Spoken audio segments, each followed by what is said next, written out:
খারাপ লাগছে এবং নিন্দা করতে ইচ্ছা করছে যে পশ্চিমবঙ্গের তৃণমূল পার্টির নেত্রী যিনি দিল্লিতে গিয়ে সার্কাস করবার চেষ্টা করছেন, সার্কাসে নেমেছেন দিল্লিতে গিয়ে,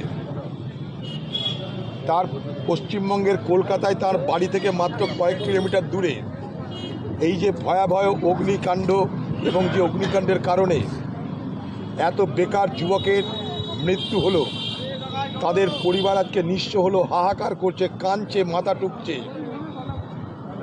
আজকে তাদের দেখবার কেউ নেই, তাদের পাশে দাঁড়ানোর কেউ নেই।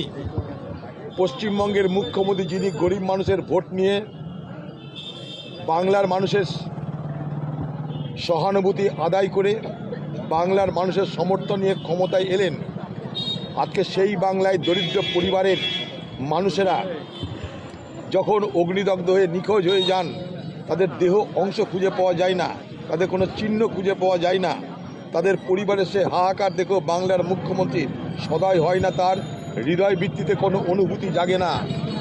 আজকে সে দিল্লি চলে গেল, অথচ কলকাতাতে তার বাড়ি থেকে সামান্য কয়েক কিলোমিটার দূরে এই ভয়াবহ ঘটনা ঘটেছে। তাদের সেই এলাকা দেখার তিনি প্রয়োজন মনে করলেন না। সেই সমস্ত সর্বশান্ত হয়ে যাওয়া পরিবারের পাশে দাঁড়িয়ে তাদেরকে সান্ত্বনা দেওয়ার প্রয়োজন মনে করলেন না।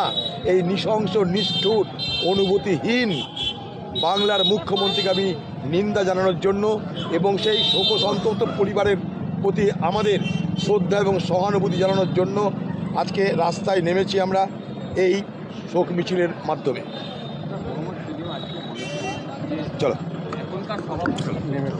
আমার খারাপ লাগছে এবং নিন্দা করতে ইচ্ছা করছে যে পশ্চিমবঙ্গের তৃণমূল পার্টির নেত্রী যিনি দিল্লিতে গিয়ে সার্কাস করবার চেষ্টা করছেন, সার্কাসে নেমেছেন দিল্লিতে গিয়ে,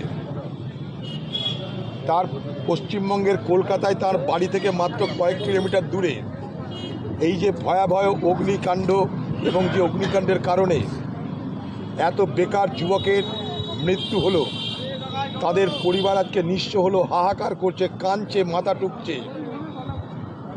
আজকে তাদের দেখবার কেউ নেই, তাদের পাশে দাঁড়ানোর কেউ নেই।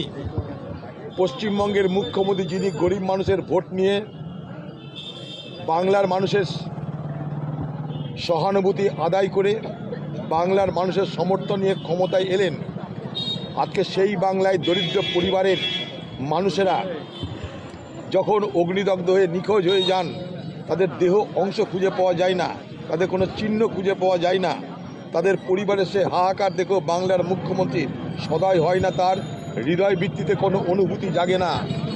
আজকে সে দিল্লি চলে গেল, অথচ কলকাতাতে তার বাড়ি থেকে সামান্য কয়েক কিলোমিটার দূরে এই ভয়াবহ ঘটনা ঘটেছে। তাদের সেই এলাকা দেখার তিনি প্রয়োজন মনে করলেন না।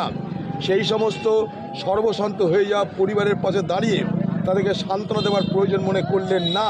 এই নৃশংস, নিষ্ঠুর, অনুভূতিহীন বাংলার মুখ্যমন্ত্রীকে আমি নিন্দা জানানোর জন্য এবং সেই শোকসন্তপ্ত পরিবারের প্রতি আমাদের শ্রদ্ধা এবং সহানুভূতি জানানোর জন্য আজকে রাস্তায় নেমেছি আমরা এই শোক মিছিলের মাধ্যমে। চলো,